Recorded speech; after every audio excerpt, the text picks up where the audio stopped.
ஒரு சோல்ஜருக்கு பெருமையும் புகழையும் கொடுக்கிறது எது தெரியுமா? எந்த சூழ்நிலைகளையும் எதிர்கொள்ற அவனோட மன உறுதி. கடுமையான மழை, வெயில், உறைபனிலையும் போராடுற அவனோட வலிமை. தன் நாட்டோட அமைதிக்காக அவனோட உறுதிமொழியால கொடுக்கிற உத்திரவாதம்.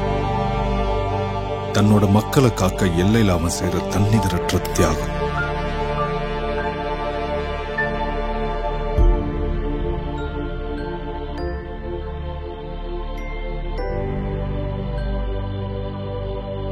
இப்படி அழியாத பெருமையை கொண்ட நம்ம நாட்டு சோல்ஜர்ஸ் போல உங்க வீட்டோட பாதுகாப்புக்காக வலிமையும் உறுதியும் கொண்ட டியூரோகார்ட் ஸ்டீல் டோர்ஸ் உங்க வீட்டுக்கான சோல்ஜர்.